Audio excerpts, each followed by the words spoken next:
facility that was not filled. So government, in its own decision, is now trying to work to close that gap as well. The economic impact of the coronavirus is and will be severe, but the faster the virus stops, the quicker and stronger the recovery will be.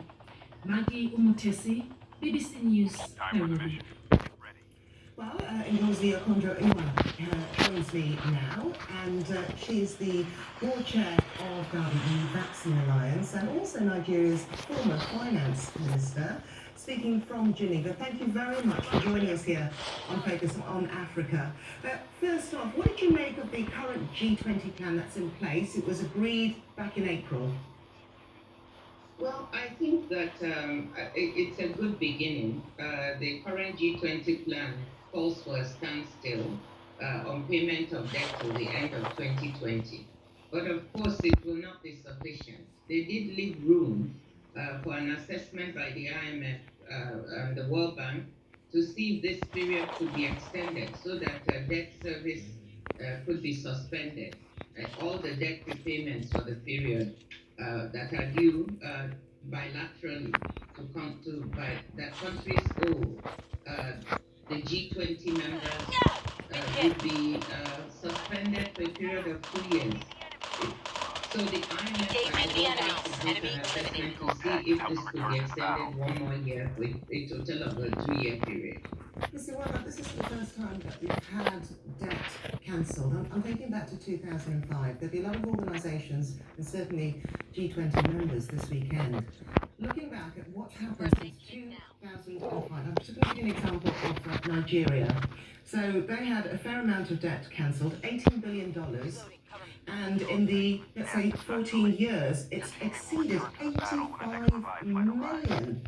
It's not a safe bet, is it? Well, since I'm the person who, with the support of my president then and my economic team, negotiated that debt cancellation you're talking about, it was actually $30 billion that Nigeria owed the Paris Club, and we were able to get 18 billion totally cancelled, and we bought back the rest. So we cleared the debts. And there was also, for the other countries prior to that, there was the HIPC initiative, heavily indebted poor countries that really brought down the debt of the African countries. I think debt to GDP ratio after the HIPC was about 23% in the early 2000s. And now, of course, we look at what it is today, and it's creeping back up to 60%. I just want to jump in very quickly because, yes, we look at it and we know that Africa has it has a debt crisis. Now, you had a reputation for bringing discipline, and you made your cabinet around you accountable financially. How difficult was that? Well, when you say I had, it was my president. Remember, I was just the Minister of Finance working with my colleagues. There was also an economic team, so it's not as if alone I was there cracking the whip. The cabinet decided, along with the president, that really we have to do something about the debt. And after that, we put in place a fiscal responsibility bill to govern the way that the country borrows.